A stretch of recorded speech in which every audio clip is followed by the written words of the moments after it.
और रमज़ान के महीने में अगर आपने एक रोज़ा रखा तो आपको 70 रोज़े का सवाब मिल रहा है। रमज़ान के महीने में अगर आप एक रकात नमाज पढ़ रहे हैं नफिल तो उसका सवाब फ़र्ज के बराबर है, और एक फ़र्ज रकात पढ़ रहे हैं तो उसका सवाब 70 फ़र्ज रकात के बराबर है। गौर करो, उम्र कम सवाब ज़्यादा।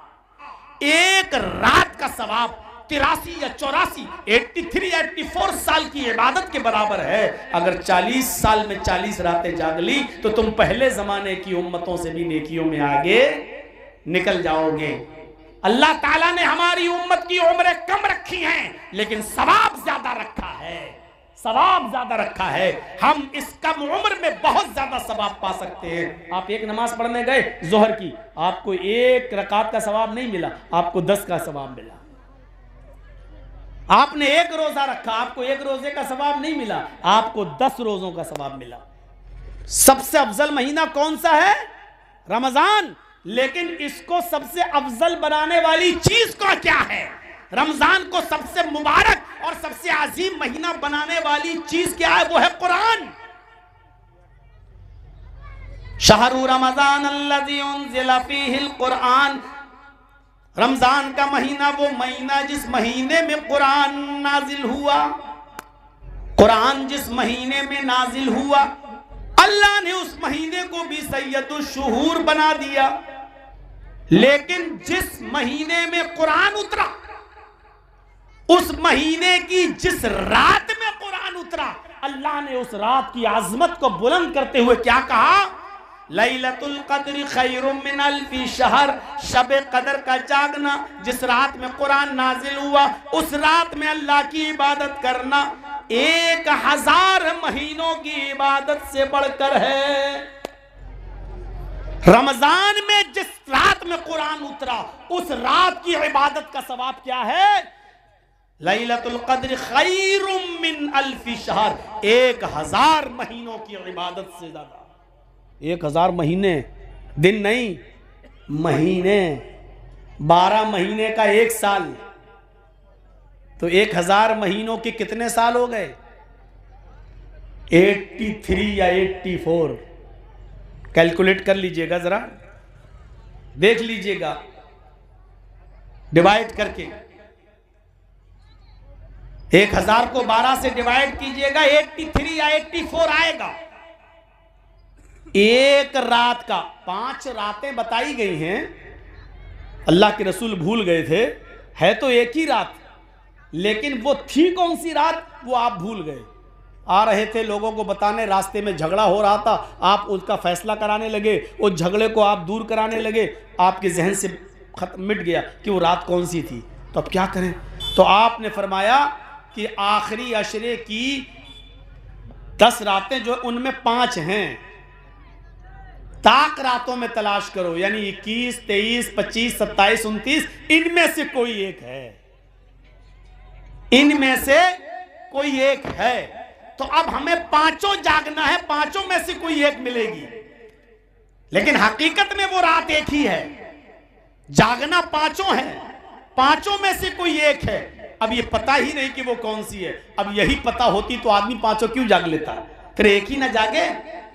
सवाब 5 रातों के जागने का मिलेगा, लेकिन उस एक रात की इबादत का सवाब अलग से 1000 महीने की इबादत का सवाब, यानी 83 या 84 साल की इबादत का सवाब मिलेगा। एक रात का सवाब 83 या 84, 83 या 84 साल की इबादत के बराबर है। अगर पूरी जिंदगी में 80 साल की उम्र में कोई आदमी का इंतकाल हुआ, 20 साल उसने शुरू में नमाज ना पढ़ी, रोजे नहीं रखे, और 20 साल के बाद नमाज पढ़ी, रोजे रखे, और 80 साल तक वो बराबर नमाजें पढ़ता रहा, रोजे रखता रहा और रात जागता रहा, तो अपनी जिंदगी में 60 रमजान के महीने पाएगा। और 60 रमजान के महीने में 60 रातें अगर पा गया तो मेरे भाइयों, और एक रात का सवाब 83 या 84 साल की इबादत के बराबर है। तो बताइए कि इस आदमी का सवाब काउंट कर पाओगे, गिन पाओगे कि कितना सवाब इसको मिलेगा? सहाबा किराम में एक ने कहा था, अल्लाह के रसूल, हजरत नूह की उम्र 900 साल, 950 साल थी। उस जमाने में लोग 500 500 600 600 साल तक जिंदा रहते थे, तो जाहिर है कि अमल भी ज्यादा करते थे, तो वो लोग नेकियों में आगे होंगे, हम नेकियों में पीछे होंगे। हम लोग 60 70 80 साल की उम्र में खत्म हो जाते हैं। अय अल्लाह के नबी दुआ कीजिए अल्लाह हमें भी ज्यादा उम्रें दे ताकि हम ज्यादा अमाल करें। अल्लाह के नबी ने तब उनको ये बताया था कि अगर तुम एक रात जाग लोगे तो 84 साल की इबादत का सवाब मिल रहा है, अगर 40 साल में 40 रातें जाग ली तो तुम पहले जमाने की उम्मतों से भी नेकियों में आगे निकल जाओगे। अल्लाह ताला ने हमारी उम्मत की उम्रें कम रखी हैं लेकिन सवाब ज्यादा रखा है, सवाब ज्यादा रखा है। हम इस कम उम्र में बहुत ज्यादा सवाब पा सकते हैं। आप एक नमाज पढ़ने गए जोहर की, आपको एक रकात का सवाब नहीं मिला, आपको 10 का सवाब मिला। आपने एक रोजा रखा, आपको एक रोजे का सवाब नहीं मिला, आपको 10 रोजों का सवाब मिला। और रमजान के महीने में अगर आपने एक रोजा रखा तो आपको 70 रोजे का सवाब मिल रहा है। रमजान के महीने में अगर आप एक रकात नमाज पढ़ रहे हैं नफिल तो उसका सवाब फर्ज के बराबर है, और एक फर्ज रकात पढ़ रहे हैं तो उसका सवाब 70 फर्ज रकात के बराबर है। गौर करो, उम्रें कम सवाब ज्यादा। तो मेरे भाइयों हमारी उम्रें कम है, वक्त कम है, लेकिन सवाब ज्यादा रख दिया है ताकि हम कयामत के दिन पिछली उम्मतों से सवाब में पीछे न रह जाए। ये कुरान जो फरिश्ता लेकर आया, भाई जिब्राइल अलैहिस्सलाम क्या थे? फरिश्ते थे। तौरात लेके आए फरिश्ते थे, जबूर लेके आए फरिश्ते थे, आम फरिश्तों की तरह, कोई हैसियत नहीं, जो सबकी वो इनकी। लेकिन जिब्राइल को तमाम फरिश्तों का सरदार कब बनाया गया? जब जिब्राइल कुरान करीम लेकर जनाब मोहम्मद रसूलुल्लाह सल्लल्लाहु अलैहि वसल्लम के ऊपर आए, आपके पास आए। अल्लाह ने कहा जिब्राइल तुम कुरान जैसी मुकद्दस किताब लेकर हमारे नबी के पास जा रहे हो, अब तुम मामूली फरिश्ते नहीं रहे हो। इस कुरान की बरकत से आए जिब्राइल तुम्हें सैयदुल मलाइका का खिताब दिया जा रहा है। अल्लाह ताला ने कुरान की बरकत से जिब्राइल अलैहिस्सलाम को सैयदुल मलाइका बना दिया। क्या मकाम अता किया, आपके समझ में आ रहा है ना? मक्का को उम्मुल कुरा बना दिया, रमजान को सैयदुल शुहूर बना दिया, रमजान की उस रात को जिस रात में कुरान उतरा उसको खैरुम मिन अल्फी शहर, 1000 महीनों की इबादत से बढ़कर बता दिया। जिब्राइल कुरान लेकर आए तो सैयदुल मलाइका तमाम फरिश्तों का सरदार बना दिया। और जिब्राइल जिस नबी पर कुरान लेकर आए अल्लाह ने उस नबी को सैयदुल इमामुल अंबिया, तमाम नबियों का इमाम बना दिया। अंदाजा लगाइए कुरान की बरकत। ये कुरान जिस नबी पर नाजिल हुआ अल्लाह ताला ने उस नबी को इमामुल अंबिया बना दिया, तमाम नबियों का इमाम। बैतुल मक़दिस में आपने तमाम नबियों की इमामत की, सारे नबी आपके पीछे खड़े हैं, मुहम्मद रसूलुल्लाह आगे खड़े हैं। आपने उनको नमाज पढ़ाई और सारे नबियों ने आपके पीछे नमाज पढ़ी। अल्लाह ने आपको इमामुल अंबिया बना दिया। और सुनो मेरे भाइयों, कुरान जो लोग पढ़ते हैं और कुरान जो लोग पढ़ाते हैं अल्लाह ताला ने इनके मकाम को, इनके मर्तबे को भी बुलंद कर दिया। अल्लाह के नबी फरमाते हैं खैरुकुम मन तअल्लमल कुरान व अल्लमा, तुम में सबसे बेहतर लोग वो हैं जो कुरान को खुद सीखते हैं और दूसरों को सिखाते हैं। कुरान का पढ़ने वाला दुनिया का सबसे अच्छा तालिब इल्म और कुरान का पढ़ाने वाला दुनिया का सबसे अच्छा उस्ताद। ये है उलमा का मकाम और ये है इल्म का मकाम। मैं ये नहीं कह रहा हूं कि केमिस्ट्री मत पढ़ो, मैं ये नहीं कह रहा हूं फिजिक्स मत पढ़ो, मैं ये नहीं कह रहा हूं बायो मत पढ़ो, मैं ये नहीं कह रहा हूं आपसे कि आप मैथ मत पढ़ो। कुरान जब कोई इंसान पढ़ेगा और कुरानी तालीम हासिल करेगा तो ये सारी चीजें तो उसको ऑटोमेटिकली पढ़ना पड़ेंगी, वरना कुरान को कैसे समझोगे? कुरान सारे उलूम का सरचश्मा है, हर इल्म है कुरान के अंदर। बल्कि आज के जमाने में जो science, math, bio, physics, chemistry वगैरह आज के ज़माने में जो पढ़ा है वो बहुत जल्दी और बहुत आसानी के साथ कुरान को समझ लेता है, और ये चीजें न पढ़ने वाला आसानी से कुरान को नहीं समझ पा रहा है। डॉक्टर शिव शक्ति स्वरूप का नाम आपने सुना होगा, ना सुना हो तो सुनो, मैं मिल चुका हूं। भोपाल की सरजमीन पर एक डॉक्टर हैं जिनका पहले नाम था शिव शक्ति स्वरूप, MBBS MS डॉक्टर। कौन से? MBBS MS सर्जन, छोटे मोटे सर्जन नहीं, बड़े सर्जन। किसी मुस्लिम दोस्त ने इनको इंग्लिश में कुरान दे दिया कि आप इसका मुताला करिए, स्टडी करिए। डॉक्टर शिव शक्ति स्वरूप अपना काम भी करते रहे, हॉस्पिटल भी देखते रहे, और कभी मौका मिलता तो कुरान पढ़ते गए।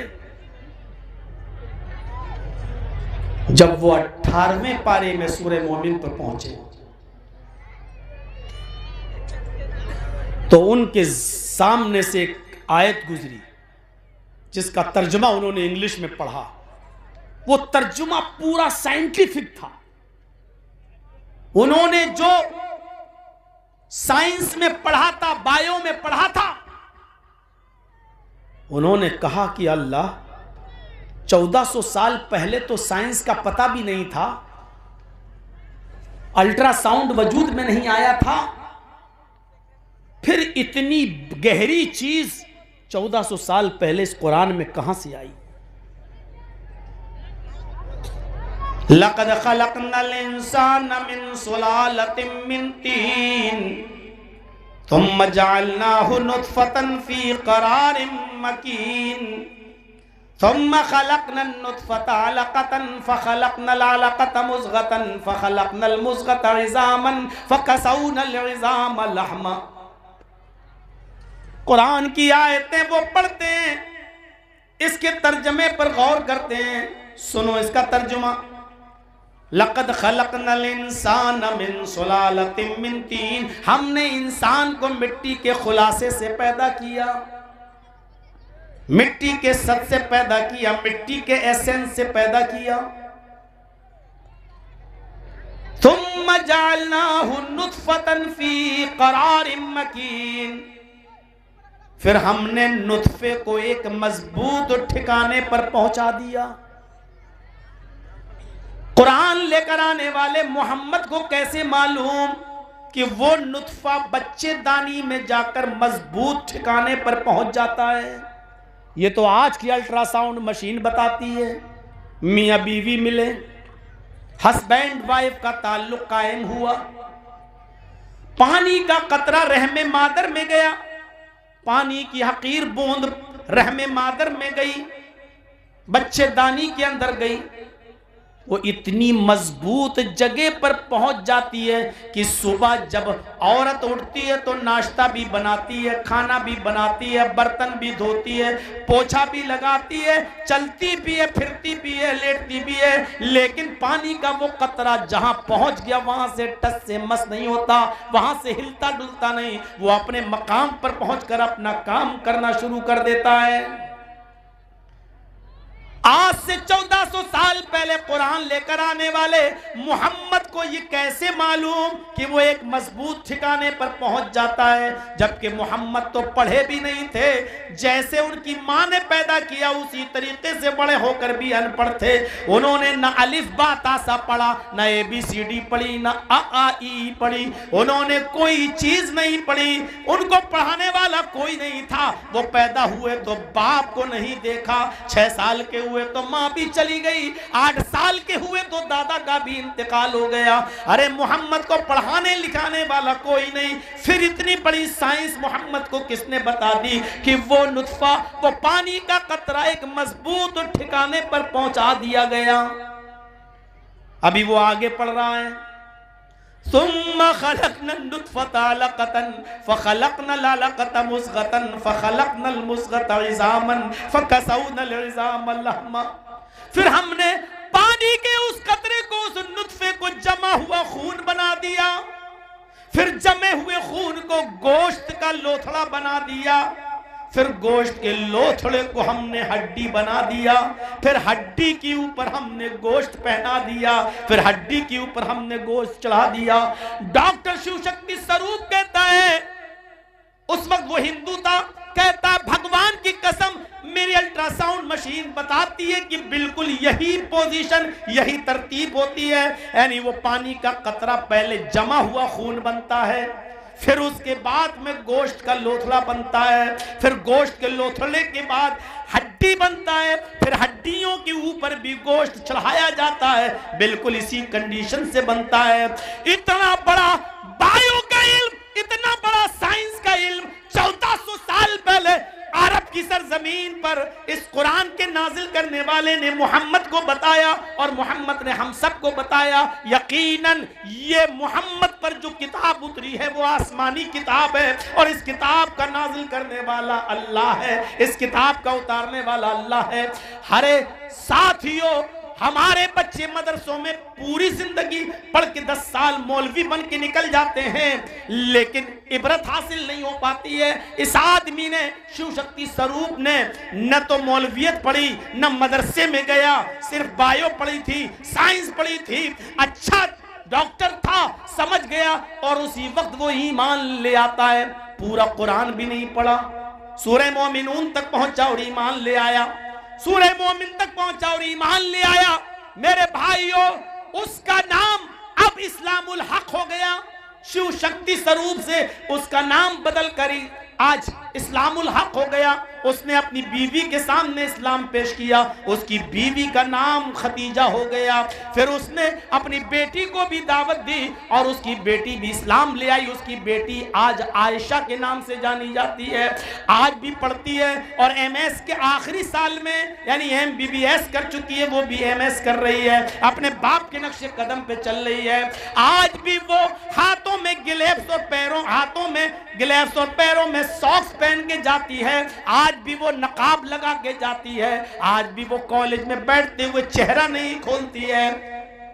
हमारे यहाँ मदरसों की बच्चियां भी, मदरसों में पढ़ने वाली लड़कियां भी जलसों में जलेबियां खरीदती हुई नजर आएंगी, चूड़ियां खरीदती हुई नजर आएंगी। पर्दा सीखना हो तो इनसे सीखो। मैं कहना ये चाहता था मेरे भाइयों कि जो लोग साइंस, फिजिक्स और केमिस्ट्री पढ़े वो ज्यादा कुरान को समझने वाले हैं। क्यों? क्योंकि कुरान इन उलूम का सरचश्मा है, इन उलूम से भरा पड़ा है। ज़कात कितनी है? साहिब इस्तिताअत पर 40 रुपए में 1 रुपया, 100 रुपए में 2.5 रुपए, 1000 में 25 रुपए, 1 लाख में 2500 रुपए, ऐसी जोड़ते जाओ। 50 लाख रुपए में कितनी ज़कात निकलेगी? फंस जाओगे। 1 करोड़ में कितनी ज़कात निकलेगी? 5 करोड़ में कितनी निकलेगी? फिर उसमें कहीं उश्र है खेती में, कहीं 10वां हिस्सा है, कहीं 20वां हिस्सा है। धान और आपके गेहूं में आसमान से बारिश हो, उस पानी से अगर अनाज पैदा हुआ हो तो उसमें ये हिस्सा देना पड़ेगा, और सरकारी पानी से जिसमें आपका पानी खर्च हुआ उससे अगर धान और अनाज पैदा हो तो उसमें इतना। ये सारा हिसाब किताब आप जब तक मैथ नहीं पढ़ेंगे आप नहीं दे पाएंगे। इसलिए कुरान को समझने के लिए मैथ का पढ़ना भी जरूरी है। इसका मतलब ये हुआ कि कुरान दुनियावी इल्म हासिल करने से इंसान को नहीं रोकता है। आप दुनियावी इल्म हासिल नहीं करेंगे, आप ज़कात का हिसाब किताब नहीं निकाल पाएंगे। जर्जीत साहब का इंतकाल हो गया। जर्जीत साहब की एक बेटी है, 2 बेटे हैं। बेटी को कितना हिस्सा दिया जाएगा वरासत में? बेटों को कितना मिलेगा? जर्जीत साहब की बहन जिंदा है, उसको कितना मिलेगा? जर्जीत साहब की मां जिंदा है, उसको कितना मिलेगा? किसी का 1/2 है, किसी का 1/4 है, किसी का 1/6 है, किसी का 1/8 है।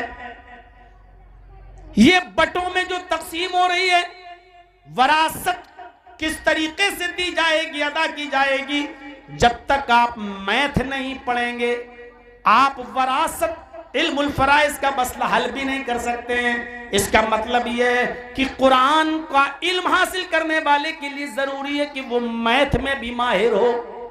कुरान का इल्म रखने वाले के लिए जरूरी है कि वो साइंस में भी माहिर हो, वो बायो में भी माहिर हो, वो केमिस्ट्री में भी माहिर हो। ऐसे कैसे समझ जाएंगे आप कुरान को? 1400 साल पहले अल्लाह तबारक व तआला ने फरमाया था, फमन यअमल मिस्काल ज़र्रतिन खैरन यरा, जर्रा बराबर बुराई करोगे तो उसको भी तुम अपने नामे आमाल में देख लोगे।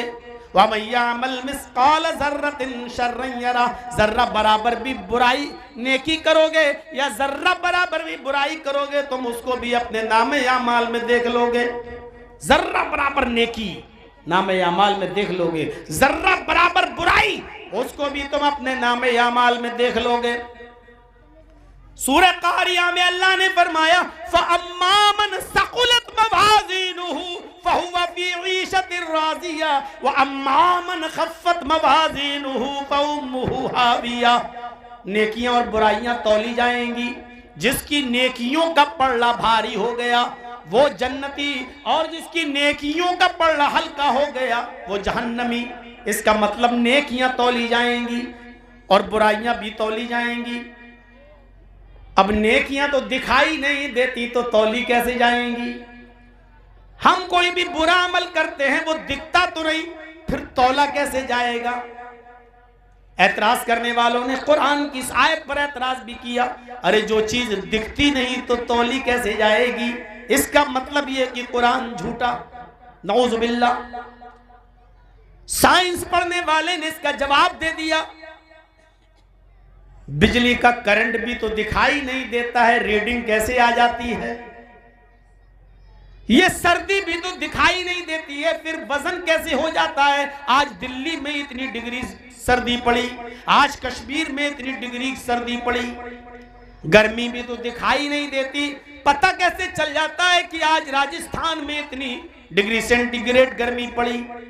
आज सूरज की तपिश का यह हाल है। फीवर, ये बुखार जो इंसान को आ जाता है ये भी तो दिखाई नहीं देता, फिर आज बुखार का पता कैसे चल जाता है कि 101 डिग्री बुखार, 102, 104? जब न दिखने वाला बुखार का वजन हो गया, न दिखने वाली हवा का वजन हो गया। आज सुनामी की लहरें इतनी तेज स्पीड में चली, 135 किलोमीटर प्रति घंटा। जो चीज दिखाई नहीं देती उसका वजन हो जाता है। आपके घरों में पानी, बिजली और पानी का बिल आता है, आपने पूरे साल में कितना पानी खर्च किया है, आपका मीटर बता देता है कि आप इतने लीटर पानी खर्च कर चुके हैं और इतना बिल आपको देना पड़ेगा। जो चीज दिखाई नहीं दे रही है उसका बिल सामने आ रहा है। सर्दियों गर्मी दिखाई नहीं दे रही है उसका बिल सामने आ रहा है। करंट बिजली दिखाई नहीं दे रहा उसका बिल सामने आ रहा है। फीवर बुखार दिखाई नहीं दे रहा है, इसका वजन सामने आ रहा है। अल्लाह की दी हुई अकल से ये मशीनें बनाने वालों, न देखी जाने वाली चीजों को तौलने वालों, जब तुम अल्लाह की दी हुई अकल से ये चीजें बना सकते हो तो जो अकल देने वाला है क्या वो नेकियां और बुराइयां तौल कर तुम्हारे सामने पेश नहीं कर देगा? क्या उसका वजन होकर तुम्हारे सामने पेश नहीं कर सकता हो? जब कुरान की आयत नाजिल हुई, इंसान मरकर सड़कर मिट्टी बन जाएगा तो उसको दोबारा जिंदा किया जाएगा। वाह, दोबारा कैसे जिंदा होगा? क्या कोई चीज जमीन में सड़ जाए, गल जाए, फिर वो उसी शक्ल में दोबारा भी पैदा हो सकती है? नहीं नहीं। कुरान ने चीखते हुए कहा, सुनो, अयहसबुल इंसानु अन युतरका सुदा अलम यकुन नुतफतम मिन मनी युमना सुम्मा कान अलकतन फखलक फसव्वा फजअल मिनहु ज़ौजैन अज़्ज़कर वल उन्सा अलैसा ज़ालिका बिक़ादिरिन अला अन युहयिल मौता। ऐ इंसान, क्या तू ये समझता है कि तुझे बगैर हिसाब किताब के ऐसे ही छोड़ देंगे? मर गया और मिट गया? नहीं। अलम यकुन नुतफतम मिन मन युमना, क्या तू शुरू में पानी का एक कतरा न था, क्या तू शुरू में पानी की एक बूंद न था जो तेरी मां के पेट के अंदर पहुंचाया गया। सुम्मा काना अलक़तन फ़ख़लक़ फ़सव्वा, अल्लाह ने उस पानी के कतरे को मुख्तलिफ मराहिल से गुजारा, गोश्त का लोथ जमा हुआ, खून बनाया, गोश्त का लोथड़ा बनाया, हड्डियां बनाया, उसी पानी के कतरे से भेजा बनाया जो उंगलियों में मसल दो, और उसी पानी से इतनी मजबूत खोपड़ी बनाई जिसको हथौड़ा मारो तब जाकर टूटे, उसी पानी के कतरे से कान बनाए जिससे तुम सुन लेते हो, और उसी पानी के कतरे से तुम्हारी आंखें बनाई, दो चमकते हुए ट्यूबलाइट दिए, तुम्हारे दिमाग में हजारों तारों का कनेक्शन डाला और तुम्हारी आंखों को चमकाकर तुम्हारी आंखों में रोशनी पैदा कर दी।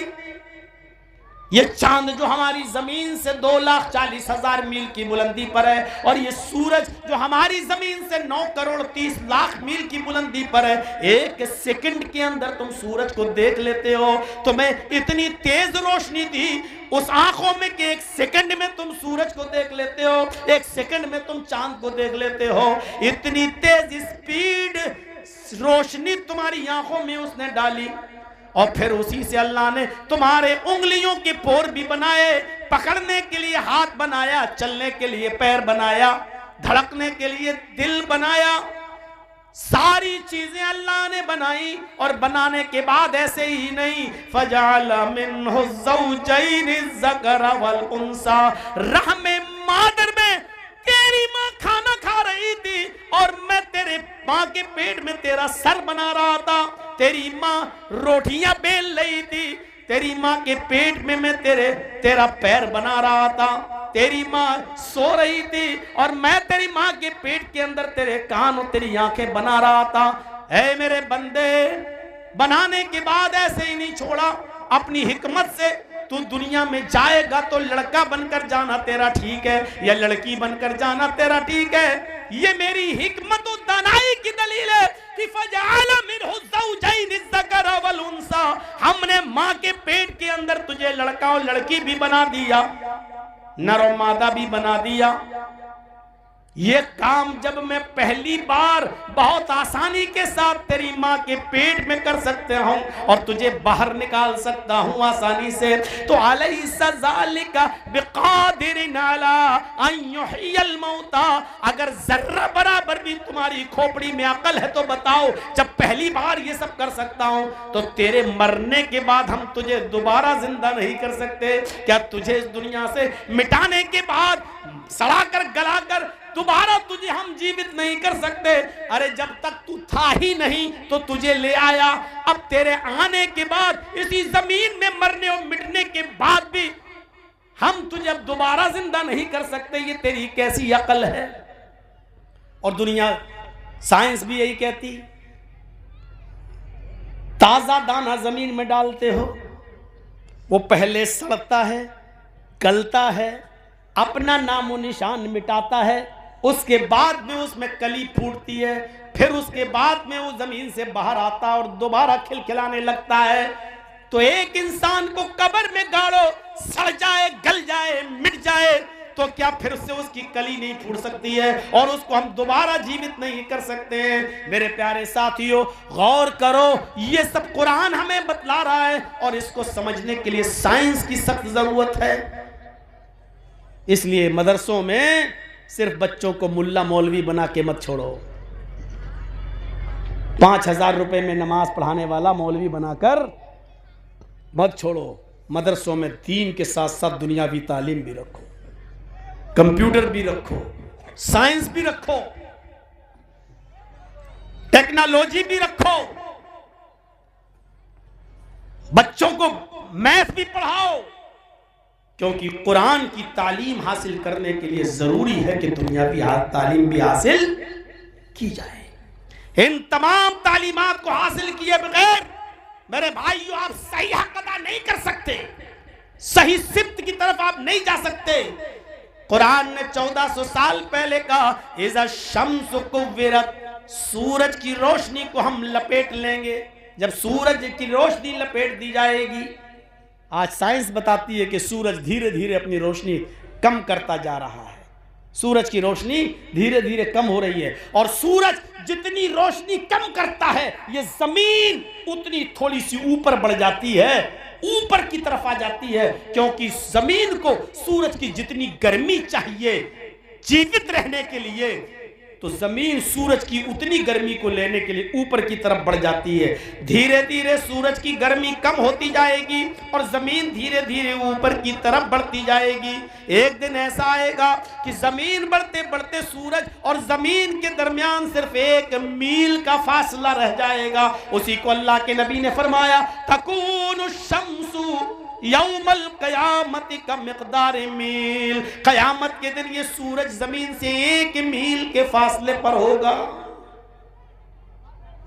सारी गर्मी उसकी जमीन के ऊपर पड़ रही होगी, इंसान पसीने में डूब रहा होगा, और यही दिन यौमुल आखिर, आखिरी दिन होगा, यही दिन लास्ट डे होगा, यही दिन डे ऑफ जजमेंट, फैसले का दिन होगा। सूरज वहीं पर अपनी जगह पर रुक जाएगा, इसलिए उस दिन का नाम पड़ गया यौमुल क़यामा, ठहर जाने का दिन। सूरज अपनी जगह पर ठहर जाएगा, फिर लोगों के हिसाब किताब शुरू होंगे, और 50,000 साल का दिन होगा, 50,000 साल का दिन।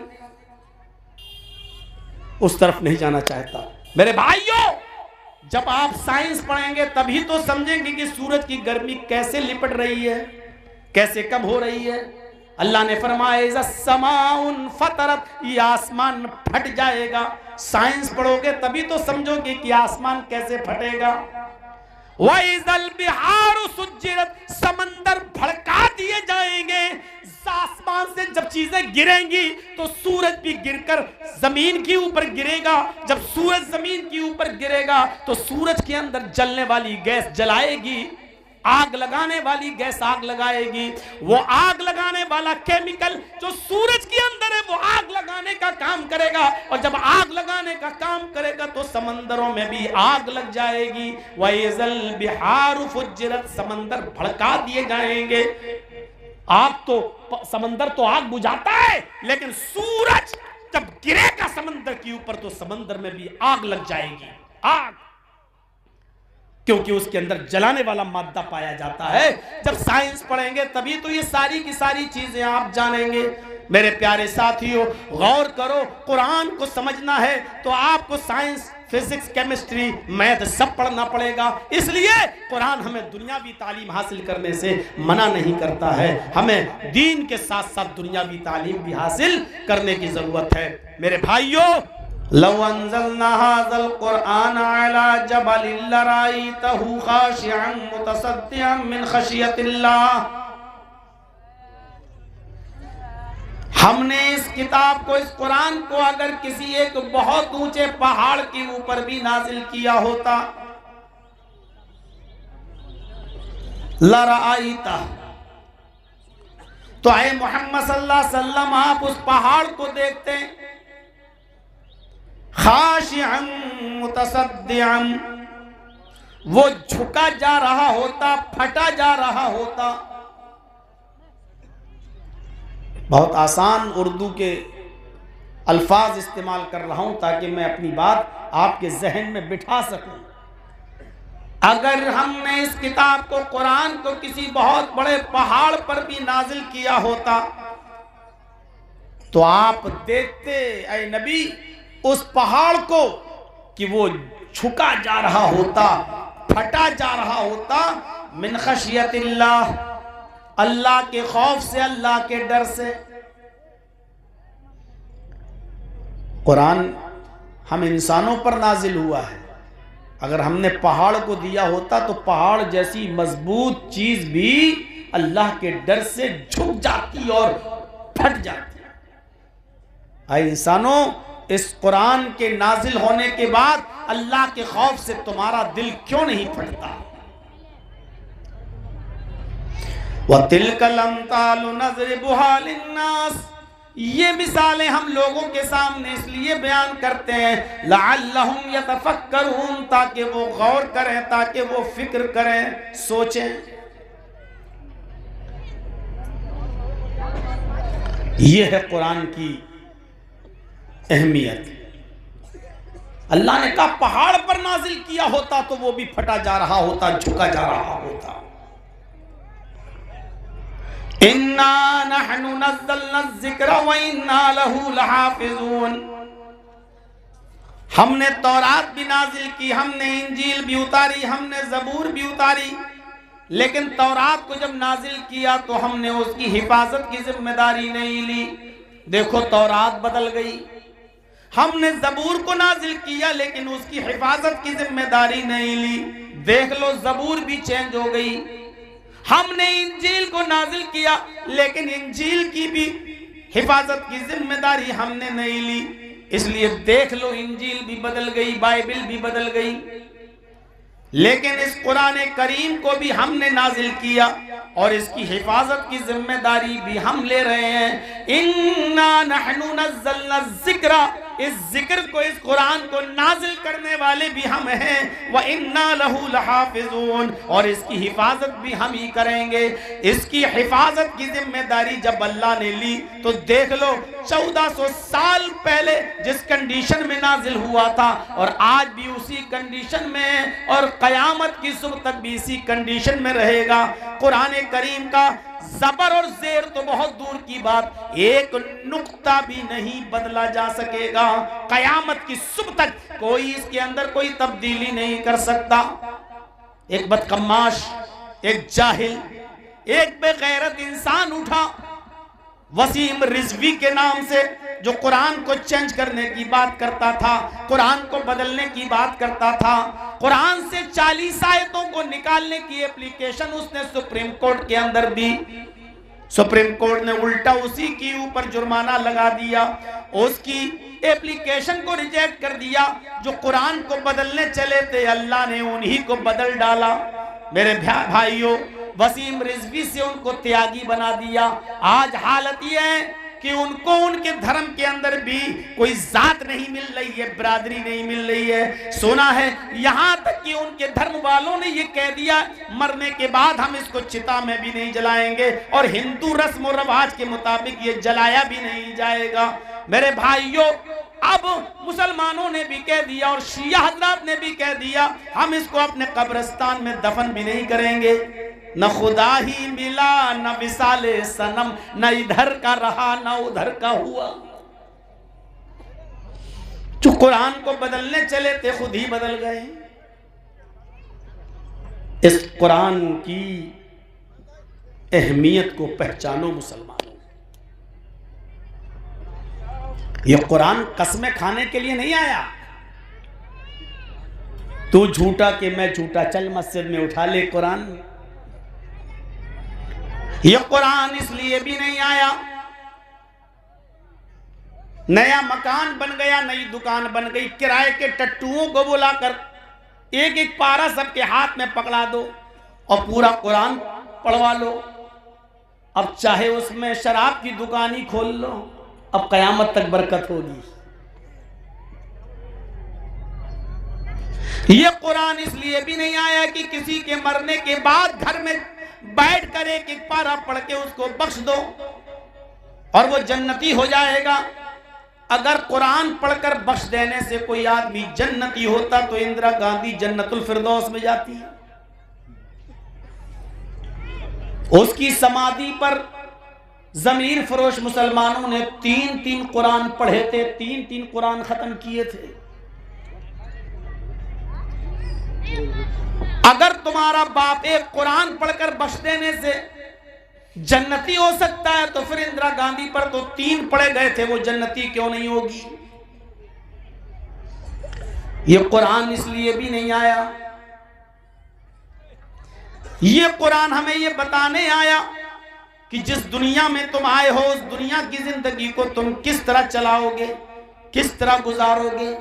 हम तो गाइडलाइन है, हम तुम्हें बताएंगे ये सड़क ठीक, ये सड़क गलत, ये रास्ता अच्छा, ये रास्ता बेकार, ये खाना सही, ये खाना गलत, ये बिजनेस सही, ये बिजनेस गलत। हम तो इसलिए आए हैं ताकि तुम्हें ये बता सकें कि तुम सही रास्ते पर कैसे चल सकते हो और बुरे रास्ते से कैसे बच सकते हो।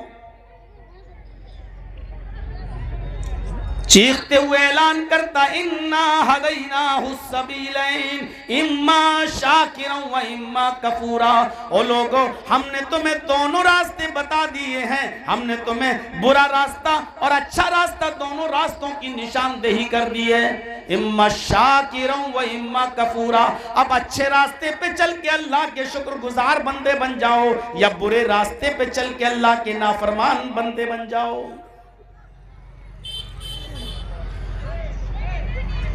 इसीलिए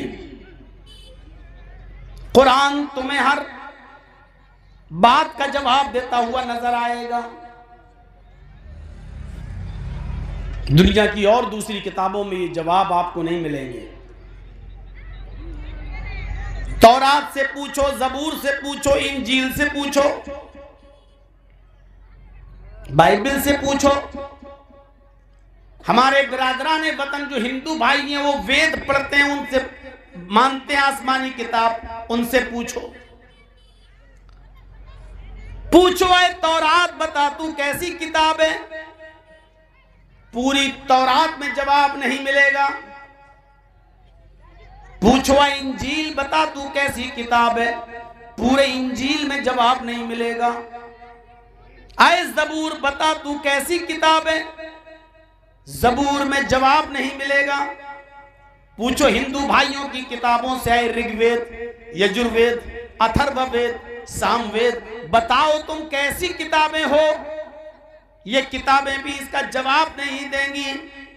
कुरान से पूछो क्या है कुरान, बता तू कैसी किताब है, कुरान में ढूंढो, कुरान इसका जवाब देगा और चीख कर ऐलान करेगा, ज़ालिकल किताबु ला रैब फीह। ये कुरान एक ऐसी किताब है जिसके अंदर शक और शुबा करने की कोई गुंजाइश नहीं। ये कुरान जवाब देगा आपको। दुनिया की सारी किताबें खामोश, लेकिन कुरान आपको जवाब देगा। ये कुरान एक ऐसी किताब है जिसमें शक करने की कोई गुंजाइश नहीं। तौरात से पूछो किन लोगों के लिए तुझे उतारा गया है, जबूर से पूछो किन लोगों के लिए उतारा गया है, इंजील से पूछो किन लोगों के लिए तुम आई हो, वेदों से पूछो तुम किन लोगों के लिए भेजे गए हो। न तौरात जवाब देगी, न जबूर, न इंजील, वेद भी खामोश नजर आएंगे। कुरान से पूछो, आए कुरान तू किन लोगों के लिए आया है, आए कुरान तू किन लोगों के लिए उतारा गया है, कुरान जवाब देगा, हुदल लिल मुत्तकीन। ये कुरान अल्लाह से डरने वाले लोगों के लिए हिदायत है। ये कुरान अल्लाह से डरने वाले लोगों के लिए नाजिल किया गया है। जो अल्लाह से डरते हैं ये कुरान उनके लिए उतारा गया है। कुरान दूसरी जगह ऐलान करता है, हुदल लिन्नासी व बय्यिनातिम मिनल हुदा वल फुरकान। ये कुरान पूरी दुनिया के लोगों के लिए हिदायत है। ये कुरान दुनिया की सारी इंसानियत के लिए हिदायत है। जो इसको तासुब, नफरत, घृणा की चादर उतार के पड़ेगा, ये कुरान उनको हिदायत देगा, ये कुरान उनको रोशनी देगा। मेरे प्यारे साथियों, ये कुरान सारी दुनिया की इंसानियत के लिए हिदायत है। ये जवाब देगा कुरान। तौरात से पूछो तुझे लाने वाला नबी कौन, जबकि हम मानते हैं कि तौरात मूसा पर नाजिल हुई, इंजील ईसा पर नाजिल हुई, जबूर दाऊद अलैहिस्सलाम पर नाजिल हुई, लेकिन इन किताबों में जवाब मौजूद नहीं है। पूछो आए तौरात तुझे लाने वाला नबी कौन, तौरात खामोश। पूछो आए जबूर तुझे लाने वाला नबी कौन, जबूर खामोश। आए इंजील तुझे लाने वाला नबी कौन, इंजील भी खामोश। किसी भी हिंदू पंडित से पूछ लो कि ये वेद किसके ऊपर उतरे, कौन सा नबी लेके आया। रामचंद्र जी की जिंदगी पर लिखी हुई किताब क्या है, वो कहेंगे रामायण। कृष्ण जी की जिंदगी पर लिखी हुई किताब कौन सी, वो कहेंगे गीता और महाभारत। पूछो फिर ये वेद कैसी किताबें हैं, पूछो ये वेद का लाने वाला कौन है, ये आसमानी आकाशीय ग्रंथ इनको मानते हो, आसमानी किताबें तुम इनको मानते हो, तो इन किताबों का लाने वाला नबी कौन? कोई पंडित इसका जवाब नहीं दे पाएगा। वेदों में भी इसका जवाब मौजूद नहीं। तौरात खामोश, जबूर खामोश, इंजील खामोश, वेद खामोश। कुरान से पूछो, आए कुरान तुझे लाने वाला नबी कौन? किसके ऊपर तू उतारी गई है? अल्लाह ने किस नबी के ऊपर तुझे उतारा? कुरान जवाब देगा, नुज़्ज़िला अला मुहम्मद, ये कुरान मुहम्मद के क़ल्बे अथर पर उतारी गई है। इस कुरान का लाने वाला नबी जनाब मुहम्मद रसूलुल्लाह है। कुरान जवाब दे रहा है। तौरात से पूछो, है तौरात किस महीने में तू नाजिल हुई? खामोश। जबूर से पूछो, है जबूर तू किस महीने में उतरी? जबूर भी खामोश। यही सवाल दो कदम आगे बढ़कर इंजील से पूछो, है इंजील तू किस महीने में नाजिल की गई? इंजील भी खामोश। हिंदू भाइयों से पूछो, तुम्हारे वेद किस महीने में उतरे हैं, किस महीने में नाजिल हुए? वेद भी खामोश। किसी किताब के पास इसका जवाब नजर नहीं आएगा। कुरान से सवाल करो, आए कुरान तू बता तू किस महीने में उतारा गया है, किस महीने में अल्लाह ने तुझे नाजिल किया है, किस महीने में तू उतरा है? कुरान आपको जवाब देगा, शहरु रमजान अल्लज़ी उनज़िला फ़ीहिल कुरान। रमजान का महीना वो बाबरकत महीना है जिस महीने के अंदर ये कुरान नाजिल किया गया। रमजान का महीना वो महीना है जिस महीने के अंदर ये कुरान उतारा गया। कुरान जवाब देगा। कुरान दो कदम आगे और बढ़कर बताएगा। तुम पूछते हो किस महीने में उतरा, तो रमजान में उतरा। अब पूछोगे रात में उतरा कि दिन में उतरा, कुरान इस बात का भी जवाब देगा, इन्ना अनज़लनाहु फी लैलतिल क़द्र, हमने इस कुरान को शब कदर में उतारा, लैलतुल क़द्र में उतारा, रमजान की ताक रातों में से किसी खास ताक रात में उतारा। यानी ये कुरान रमजान के महीने में नाजिल हुआ है और ये कुरान रात में शब कदर में लैलतुल क़द्र में नाजिल हुआ है। दुनिया की सारी किताबें खामोश, कुरान जवाब दे रहा है। और कुरान की सदाकत की सबसे बड़ी दलील यह है, यहूदियों को चैलेंज करो, आए यहूदियों तुम्हारी किताब कौन सी? वो कहेंगे तौरात। लेकर आओ, एक मैदान में रख दो, दुनिया की सारी तौरात जितनी भी पब्लिश्ड हो चुकी हैं, छप चुकी हैं, उनको लाकर एक चटियल मैदान में लाकर रख दो।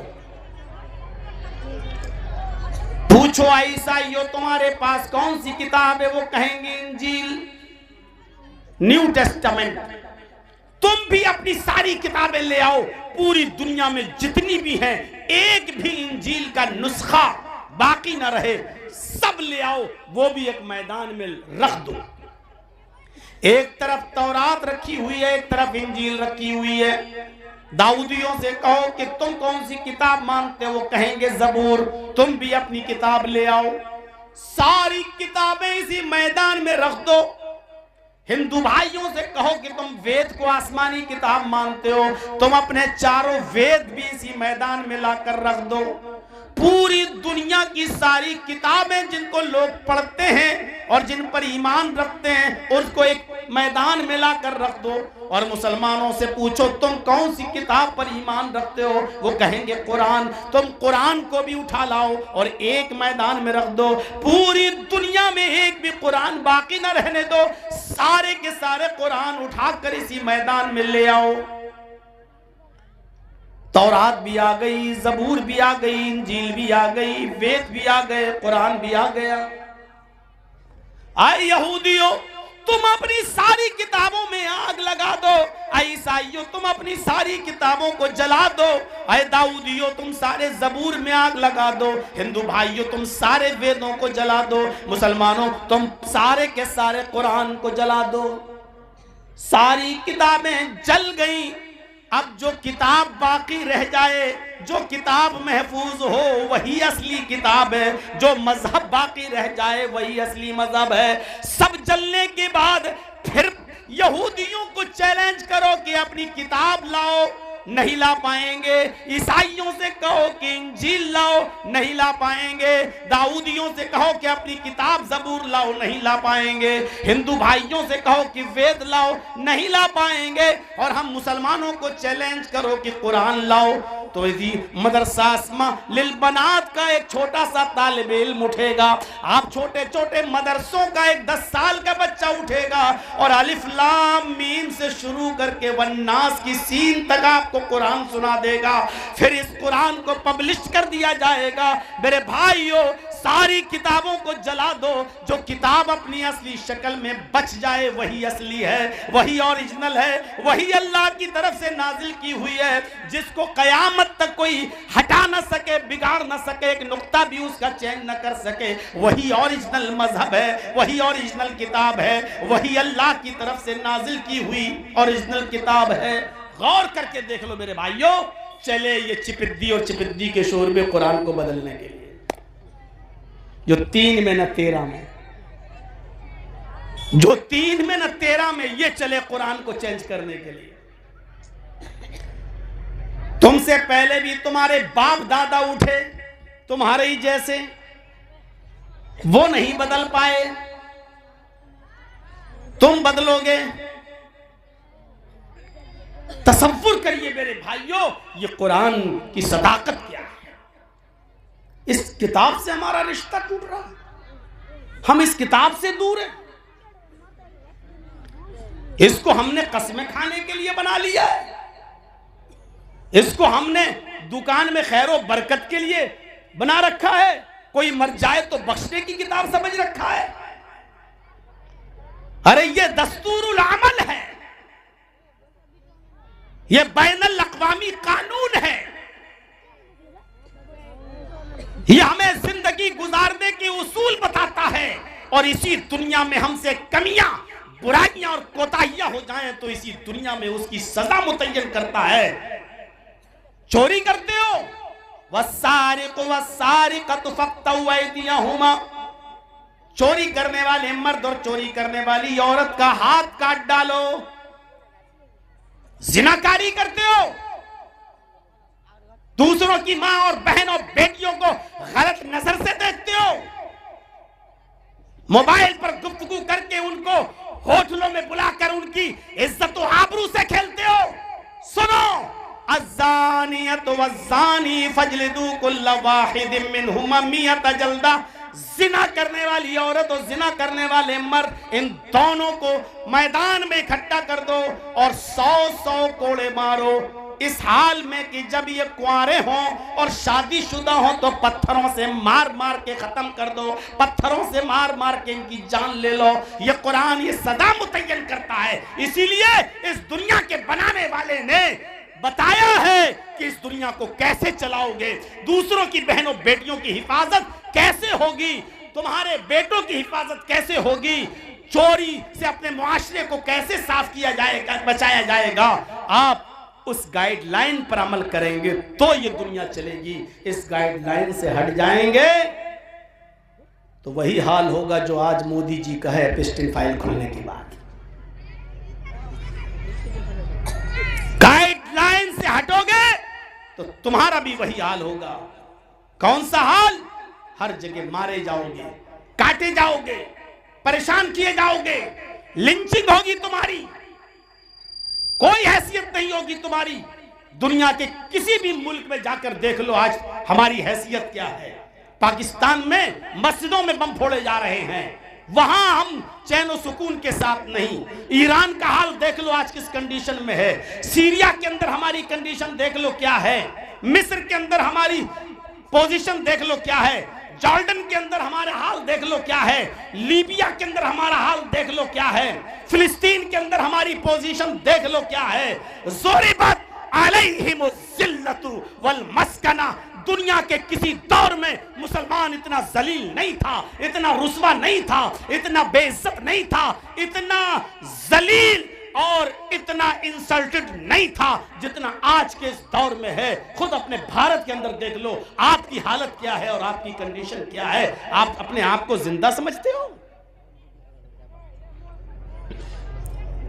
आप समझते हो कि हम जिंदा हैं? मर चुके हो, मर, रूह निकलना बाकी है। आईसीयू पर लेटे हुए हो आप, वेंटिलेटर पर सोई हुई कौम को मौलाना जर्जीस खिताब कर रहा है, और वेंटिलेटर पर सोई हुई कौम सिर्फ इस इंतजार में रहती है कि डॉक्टर कब उसको मरा हुआ घोषित कर दे। आप अपने आप को जिंदा समझते हो? आप यही नहीं समझ पाते हो कि हमारा अच्छा क्या है और हमारा बुरा क्या है। आपके अंदर इतनी अकल नहीं है अपने आप को फैसला करने की कि इस वक्त हमें कहां जाना है, किस करवट जाना है, क्या रुख बदलना है। हमारी कंडीशन, मेरे भाइयों, एक नॉर्मल किस्म की गाय खरीदेंगे ना तो वो भी 15 से 20 हजार की मिलेगी। एक नॉर्मल किस्म का बकरा बकरी खरीदोगे तो वो भी 8-10 हजार से कम की नहीं मिलेगी। एक नॉर्मल किस्म का कुत्ता भी खरीदोगे तो वो भी 4-5 हजार से ज्यादा कम का नहीं मिलेगा। एक नॉर्मल किस्म का कुत्ता, उसकी कीमत 4-5 हजार से कम नहीं है। लेकिन हमारे वोट की हैसियत 100 रुपए, 1000 रुपए, 500 रुपए है। जो दे दे हम उस पार्टी को वोट दे देंगे। अपने आप को जिंदा समझते हो? अरे तुम्हारी हैसियत तो उस कुत्ते से भी कम है जो कम से कम 4-5 हजार का बिकता है।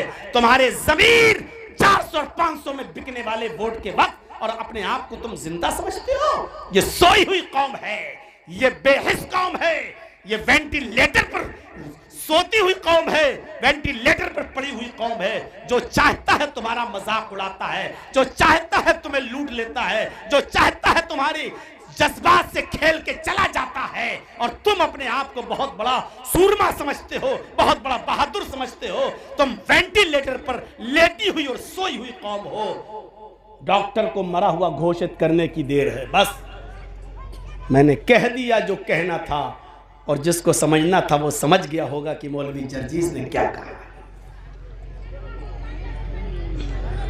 मेरे भाइयों, गाइडलाइन ये कुरान है, इसके मुताबिक हमें अपनी जिंदगी को गुजारना है, इसके मुताबिक हमें अपनी जिंदगी को परखना है। कुरान हैसियतें बदलता है, हम जानते नहीं ये कुरान क्या है। सुनिए, दिल चाहता है कि आज आपको बता दूं कुरान कितनी अजीम किताब है, आपको बता दूं। और सुनिए, जुआ मक्के में होता था, शराब मक्के में पी जाती थी कुरान के नाजिल होने से पहले। जिनाकारी मक्के में होती थी, खाने काबा का तवाफ औरतें बिल्कुल नंगी होकर बरहना होकर किया करती थी, कपड़े का एक तार नहीं। ये मक्के की हैसियत थी। सीरत की किताबें पढ़िए, मक्के को लोग उम्मुल खबाइस कहते थे, सारी बुराइयों की जड़, सारी बुराइयों की मां मक्का। शराब इतनी पीते थे कि उनके घर में जब बच्चा पैदा होता था तो सबसे पहले उसके मुंह में शहद का कतरा नहीं, मां अपने दूध का कतरा नहीं डालती थी, शराब का ड्रॉप, शराब के कतरे उसके मुंह में डाले जाते थे। जुआ इतना खेला जाता था, रकम हार गए तो मकान लगा दिया, मकान हार गए तो बीवी लगा दी, और बीवी भी जुए में हार गए तो अपनी 15, 16, 18 साल की जवान बेटी जुए में लगा दी। ये जुए का हाल था। लड़की पैदा होती थी, 4 साल तक उसको पालने और पोसने के बाद कहा जाता था बीवी नहला इस बच्ची को, अच्छे कपड़े पहना। जैसे किसी को फांसी दी जाती हो तो उसको पहनने के लिए नए कपड़े दिए जाते हैं, फांसी के तख्ते पर लटकाने से पहले उसको नए कपड़े पहनाए जाते हैं, उसको नहलाया जाता है, और उसके बाद में फिर उसको फांसी के तख्ते पर ले जाया जाता है। इसका बाप कहता था अपनी बीवी से, मेरी बेटी को नहला, खुशबू लगा, नया कपड़ा पहना।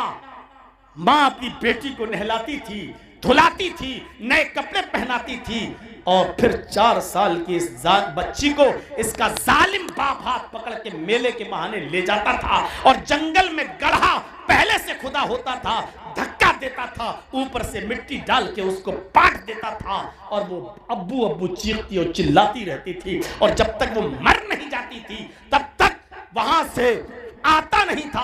और जब यकीन कर लेता था कि मेरी बेटी अब मर गई होगी, तब वो आता था अपने मोहल्ले में और जश्न मनाता था, अपने दोस्तों के साथ शराब का दौर चलता था। अपनी बेटी को मारने के बाद, कत्ल करने के बाद, दफनाने के बाद जश्न चलता था। मेरे भाइयों, उम्मुल खबाइस था मक्का। मक्के को लोग तमाम बुराइयों की जड़ कहते थे।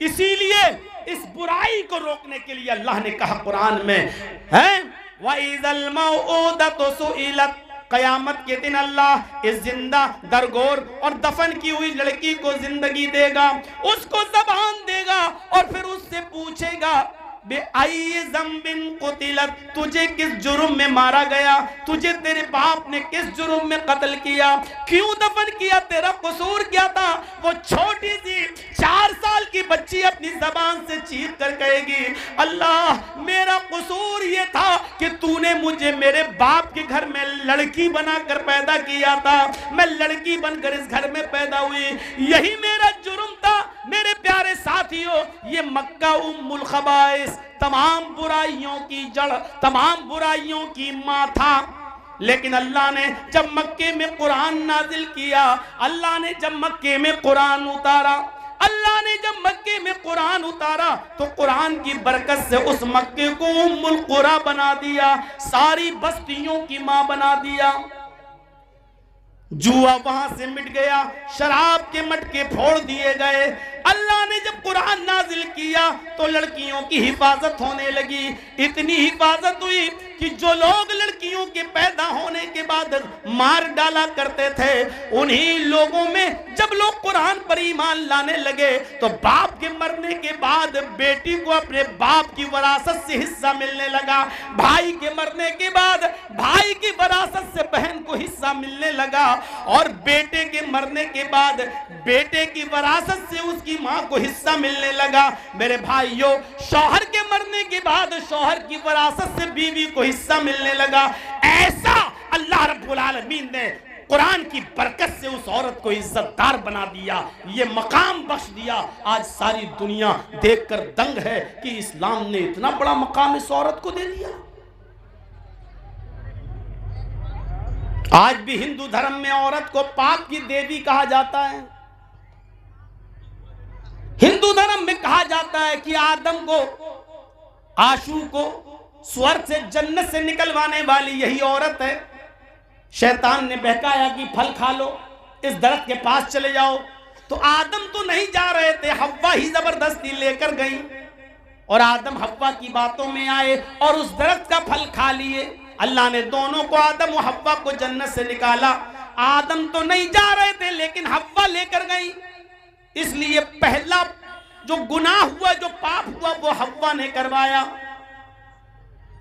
दुनिया में जो भी औरत जो भी गुनाह करेगी, उसका जो भी मर्द गुनाह करेगा औरत पर पड़ेगा, क्योंकि औरत पाप को जन्म देने वाली है।